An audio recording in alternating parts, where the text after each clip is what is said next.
Oke, mungkin porsinya juga karena aksesoris nggak terlalu besar ya Pak ya. Tadi kan lebih ke Betul. chemicalnya yang besarnya gitu. Pak, kita boleh tanya-tanya nggak Pak? Sebetulnya pesaing dari TRJA ini kan pasti banyak Pak perusahaan di luar sana gitu. Yang listing dan yang non listing yang pesaing terberatnya ini siapa nih Pak? Listing karena sektor saya transportasi ada beberapa, saya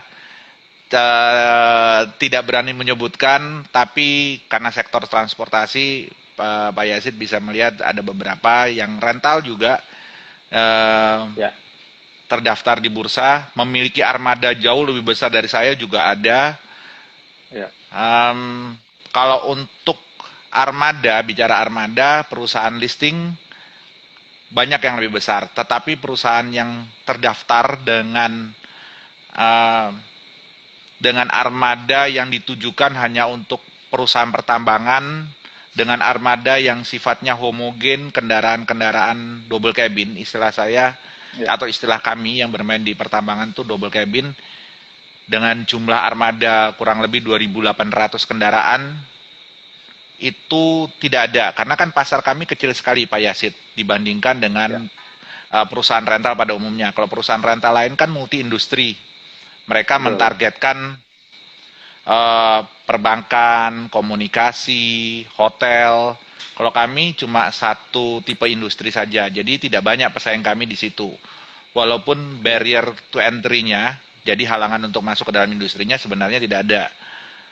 hmm, Tapi yang setia dengan industri itu tidak banyak. Kemudian kalau di luar perusahaan yang terdaftar di bursa, dengan armada jauh lebih besar dari kami, banyak. Perusahaan yang tidak terdaftar di bursa dengan armada yang lebih kecil dari kami juga banyak.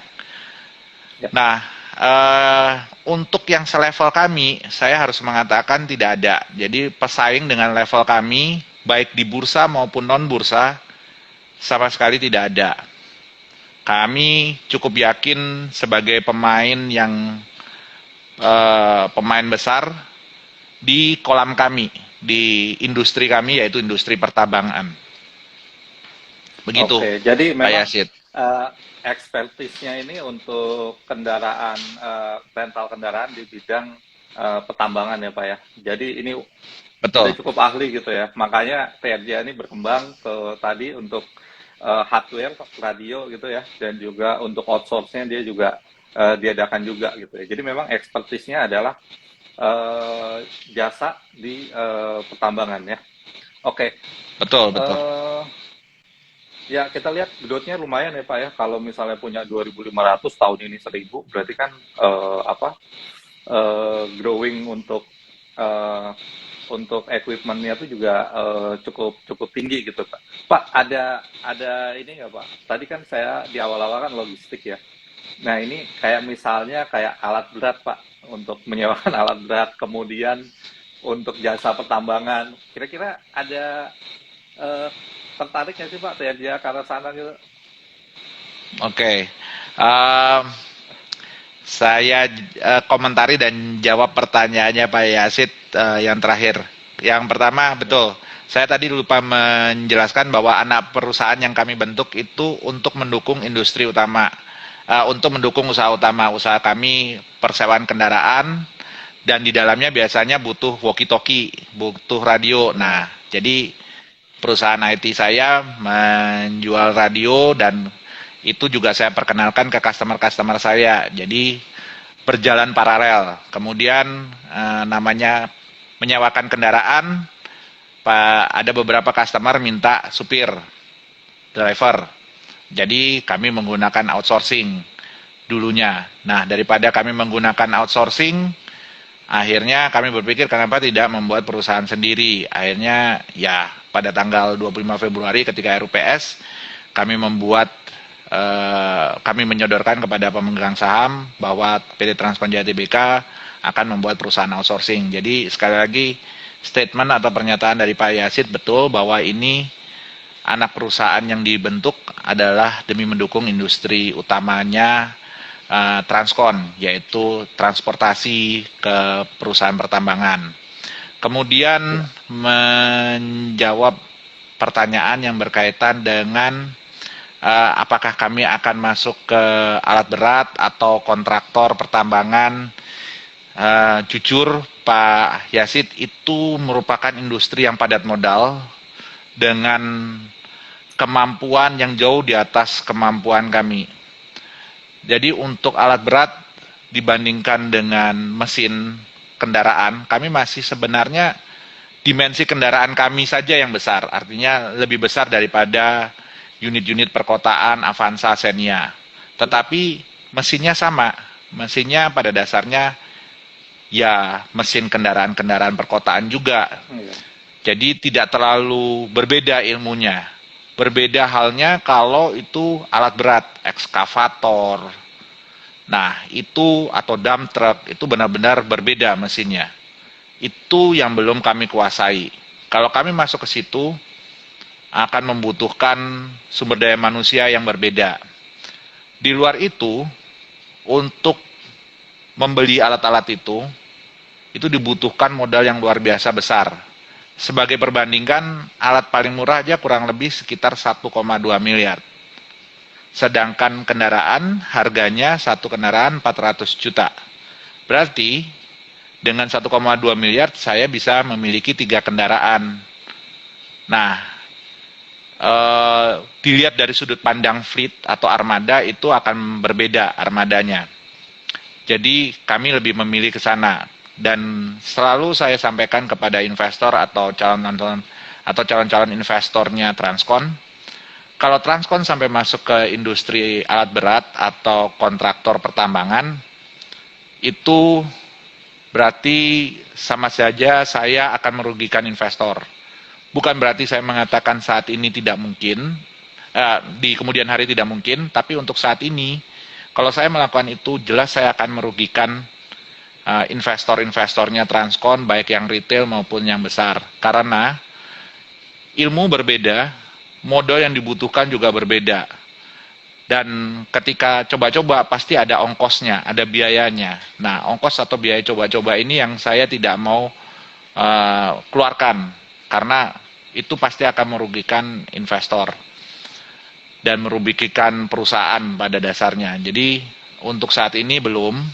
Kalau di kemudian hari ketika perusahaan sudah besar, kemudian peluangnya masih tetap ada dan modal sudah tercukupi, kenapa tidak? Tapi sampai saat ini saya berusaha untuk setia pada industri yang benar-benar Transcon kuasai. Kalau toh melebarkan ke industri-industri yang masih Transcon mengerti dengan modal yang tidak seberapa besar, masih bisa dalam tanda kutip ditalangi oleh Transcon atau masih bisa dikelola oleh Transcon. Kurang lebih seperti itu Pak Yasid. Ya, terima kasih Pak atas jawabannya ya, karena memang Transcon ini secara aset ya Pak ya, atau bahkan market cap di bursa itu di bawah 1 triliun, tetapi perkembangannya luar biasa tadi dari sisi pertumbuhan armadanya, dan kontraknya juga tampaknya juga semakin meningkat. Semoga bisa jadi besar nih Pak di kemudian hari gitu ya. Nah, terkait dengan kendaraan tadi Pak gitu ya. Ini kan kendaraannya banyak ya Pak. Sekarang hampir 3.000 gitu. Kira-kira ketika misalnya kontrak dengan perusahaan itu misalnya sudah berakhir gitu Pak, itu kendaraannya itu apakah misalnya dijual atau misalnya dilelang gitu Pak ya. Tapi saya yakin sih kontrak itu pasti ada terus gitu. Kira-kira kemudian kebijakan umur pakai kendaraan ini berapa tahun ya Pak? Bisa dijelaskan Pak? Oke, kebetulan Pak Yasid menanyakan hal itu hari ini, beberapa hari ini saya secara pribadi dengan tim baru saja melihat lahan yang kami akan sewa untuk mengkhususkan istilah kami disposal atau penjualan aset atau lelang tadi, bahasa-bahasa yang digunakan oleh Pak Yasid tadi. Jadi dengan melihat perkembangannya Transcon, dengan melihat jumlah unit yang dimiliki oleh Transcon, peremajaan, kami merasa bahwa lahan yang kami miliki saat ini kurang. Oleh karena itu, per bulan depan tepatnya, Bulan ini kami sudah melihat lahan, kami sudah meletakkan tanda jadi. Bulan depan kami akan memfungsikan lahan itu untuk menampung kendaraan-kendaraan yang akan dijual. Kami mentargetkan penjualan kendaraan kurang lebih 50 unit setiap bulan dengan usia kendaraan rata-rata 4 tahun. Karena kalau berkecimpung di area pertambangan, usia kendaraan yang normalnya 8 tahun itu tidak berlaku, Pak Yasid. Kalau di pertambangan, usia 3 atau 4 tahun saja itu sudah benar-benar luar biasa. Di luar itu akan menjadi tidak ekonomis. Di luar itu akan menjadi mahal biaya perawatannya. Di luar itu akan menjadi kerugian kalau perusahaan masih mempertahankan armadanya. Jadi setelah 3-4 tahun kami jual, dan mengingat jumlah unit yang dijual, jumlah unit yang kemudian akan kembali dari lokasi kedepannya akan semakin bertambah banyak, maka efektif Juli nanti kami menambah satu fasilitas lagi di area Balikpapan, tidak jauh dari kantor utama kami. Harapannya ini akan membangkitkan pendapatan baru. Kalau dilihat dari laporan keuangan kami memiliki pendapatan lain-lain dari penjualan unit. Apabila setahun atau 2 tahun sebelum sekarang, sebelum tahun 2021 atau kuartal pertama 2022 ini, kami selalu membukukan kerugian, pelan-pelan kami bisa mengubah ini menjadi suatu sumber pendapatan yang menguntungkan penjualan unit bekas ini. Karena satu, kami bisa mengelola dari sisi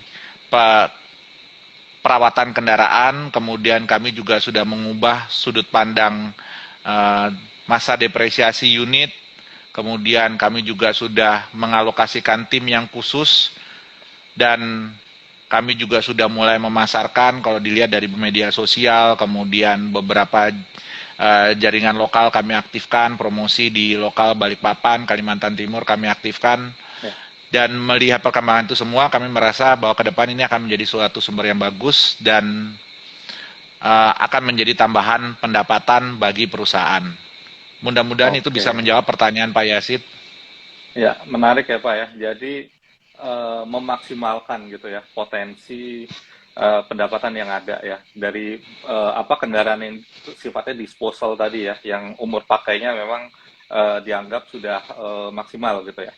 Pak, kalau saat ini kan banyak berkembang ini ya Pak ya, kendaraan listrik gitu ya. Nah, ini kira-kira dia memandang kira-kira kendaraan-kendaraan listrik bisa nggak sih dipakai di pertambangan? Kemudian ada nggak sih rencana ke arah sana gitu?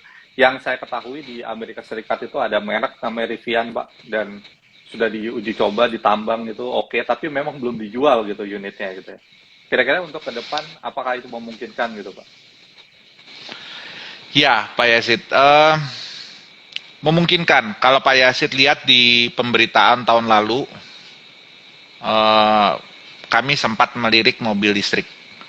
Memang bukan kendaraan yang dipakai langsung di pertambangan, tapi rencananya akan digunakan untuk mengangkut karyawan dari lokasi tambang sampai ke mes mereka atau sampai ke kantor mereka. Kami sudah bicara dengan dealer, kami sudah bicara dengan pembiayaan karena tidak banyak yang mau membiayai mobil listrik.